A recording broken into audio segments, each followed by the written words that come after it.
d'identité. Vous qui êtes dans le secteur notarial, je pense que vous êtes souvent victime de ça. Oui, on en est très souvent victime. Et c'est un mécanisme qui est différent quand même des mécanismes qui sont pratiqués de par les pratiques bancaires.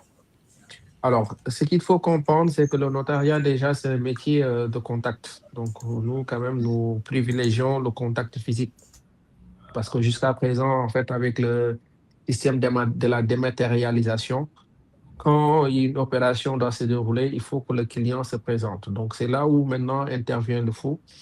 Et les mécanismes qui sont utilisés, en fait, c'est généralement de deux ordres. Soit c'est le faux documentaire, soit c'est le faux sur l'état civil. Alors, sur le faux documentaire, en fait, comment les gens procèdent?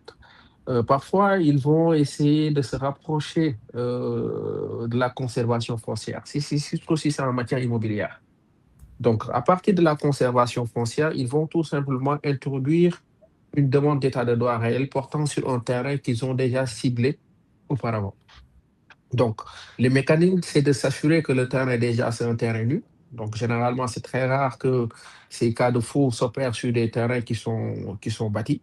Donc, c'est généralement, pour la plupart du cas, c'est des terrains qui sont nus. Et il s'assure que le propriétaire, quand même, ne se présente pas, en fait, ne se manifeste pas de manière récurrente. Donc, il n'y a pas une surveillance accrue par rapport à ce bien immobilier-là. Dès l'instant qu'ils l'auront ciblé, ils vont essayer de se renseigner sur le numéro du titre foncier. Une fois le titre obtenu, ils vont introduire une demande d'état de droit réel. Donc, à partir de cette demande d'état de droit réel, ils ont l'information sur le véritable propriétaire, à savoir son nom, son prénom, et éventuellement sa date et lieu de naissance. Donc, sur la base de ces informations-là, c'est là où maintenant va s'opérer le faux sur l'identité de la personne. Donc, par un mécanisme que jusqu'à présent, nous peinons à pouvoir situer, mais ce que nous pouvons en dire généralement, c'est des frais fausses cartes d'identité qui sont réalisés.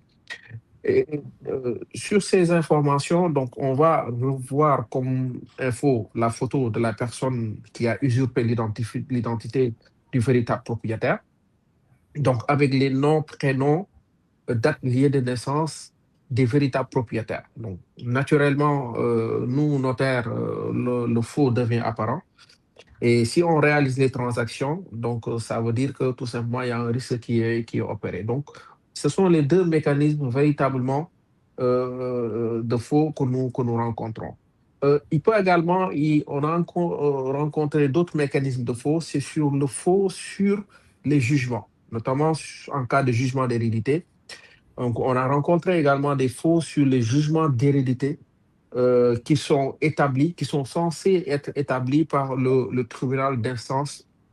Et en ce moment, ils vont tout simplement établir des faux avec de faux noms, parfois de faux jugements, de faux certificats de décès et éventuellement fausse carte d'identité, tout simplement pour pouvoir vendre un bien qui appartient à une personne déterminée.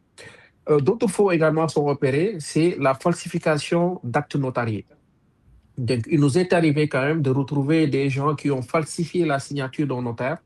Ils ont falsifié les mécanismes de sceau, donc on appelle les sceaux mouillés, parce que maintenant, c'est ce qui nous a même permis de développer d'autres mécanismes de sceau, le sceau ou même le cachet.